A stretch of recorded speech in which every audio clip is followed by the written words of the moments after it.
almost dropped a 1-point game. We tried to come and take the 3 points. It was difficult for us, so I think happy with the point away from home, especially against a very good TUKS side, very stubborn TUKS side, very disciplined TUKS side. Difficult to play against them. First half was not good. I was not happy with the rhythm of the game, with the control of the ball, with the distance between our lines. We almost mirrored the way TUKS played, which doesn't suit us. We don't have those type of players. And we tried to correct a few things at half time. We came out in the second half, and I think we had 3 incredible chances in the first 15 minutes.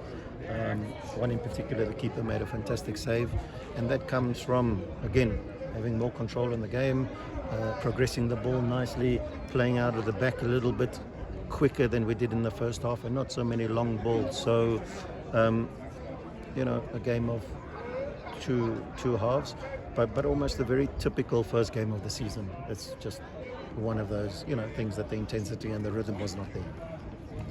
Is it because of maybe first game of the season, you expect something like this? Yeah, I think first game of the season, I think TUKS very disciplined and organized, and they make it very difficult for you to play. They press with a lot of energy, but if you find the right pockets of space, which you need to do by having control of the ball, we did it in the second half, and we looked a little bit more like ourselves, but I think still a lot of work to do.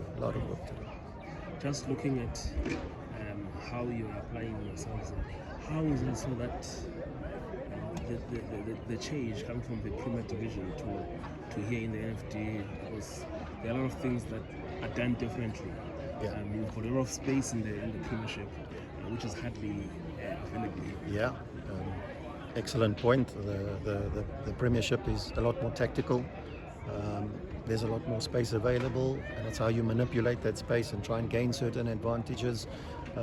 Certainly my first season in the NFD, and it's about physicality, it's about speed, it's about endurance, and I think we managed to hold our own there, but it's something that we need to get our heads around. A lot of these boys have spent a good couple of seasons in the Motsepe Foundation, so let's see. But a good learning curve for us, for the first game away from home.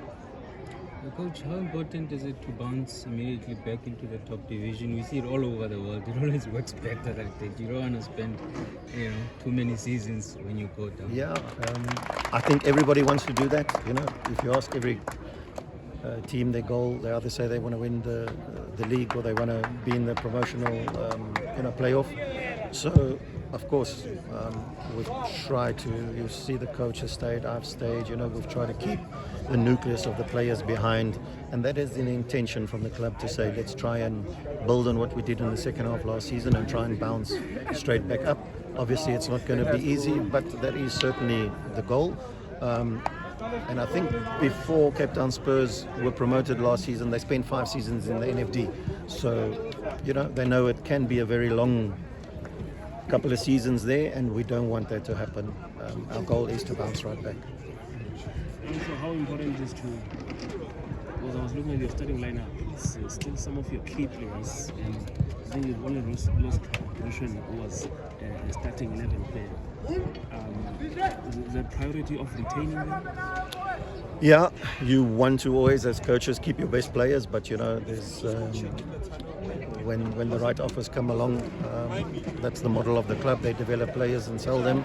So, of course, the window's still open for quite a while, but you want to keep the nucleus of your players. 7 of these players that started today started the last game against Kaizer Chiefs. Thula Musa would have been 8, but he's suspended. Rushman, another player, Mapate, who's left us, so the nucleus is there, and that does help with the foundations to build and to go forward. Coach, talking about the squad, like you said, the window is still open. Can we expect any new faces in your team, or you are happy with the squad that you've assembled? I think the priority now is to really get the paperwork correct of those new signings. Atage, Ghanaian player, fantastic. So work permit waiting. Dalen Klaassen, fantastic player. We had issues with the ITC from his club from Egypt, his old club. Thula Musa coming back. Luke Bartman injured on under 20 national duty. So, when you start to look at those players, we're happy, but the window is still open, and you never say never. Especially if we sell one or two more, we're going to definitely have to replace them. What's been said about Vele by a coach? I'm sure you expect us to ask, is the club open to letting a player like that go for the right way? Open, they have a certain valuations in their minds. They've developed the player for many, many years. There's a certain price, and if somebody is willing to pay the price for the diamonds, I think they said, then everything is for sale. Again, we want to keep our best players, but we cannot stop them. So I'm sure between now and the end of the season, there'll be one or two more offers coming in, and we want the best for the club. We want the best for the players. So let's see. So it's possible that before the window closes, even next month, something could still happen if they meet the evaluation of the club. Absolutely, definitely a possibility. We have to be realistic, so I cannot say nobody's going anywhere, because that is not how it is. So yeah, there is a possibility. Having worked with him, Coach Velepai, because this thing of evaluation, some people who don't know him will say, is he really worth this? What can you say about the boy? You buying an incredible winger that is brought up in the Ajax Cape Town and Ajax Amsterdam type of systems, these wingers are rare to find. The control that he has, the speed, and you forget, people might look at stats and go, but how many assists has he made? How many goals has he scored? But he's only 21, and sometimes when you want some of the best 21-year-olds in the country, you have to pay for them. He's been called up, even though it's COSAFA, to the national team. He's been exposed to that. He has a certain value. Everybody out there is seeing what we see. So whatever that value is, I don't know, but certainly an exceptional player that will add a lot of quality to any PSL side if he lands up going. Coach, lastly from me, what is Chiefs getting in Rushy? Very exciting prospect. What are they getting, and are you guys proud and excited by his progression? Very proud. They're getting an absolute astute professional player on and off the pitch. I think that number one, the work and the dedication that he puts in. He's naturally talented, also still so young, can play left centre back, can play left back, can play left centre back in a back three. So versatile, pace, strength, height. I think first game, if I'm not mistaken, for Bafana Kasafa, man of the match. Captain of the team. Talks about his leadership qualities. So that's what Chiefs are getting. And if they give him a chance, they will be happy with every cent that they spent on him. You've worked with him, Coach. Obviously, sometimes you hear that the Chiefs jersey can weigh heavily. Yes. Do you back him to bring those leadership qualities to be able to withstand the pressure that comes with the club? I back him 100%. I think if you allow yourself to open yourself up to the noise around, you put yourself under unnecessary pressure. His job is to train hard, and when he gets the chance and he crosses these white lines in the field of play, to give 150%. And the moment he does that, he should not have any worries about the pressure and weighing himself down.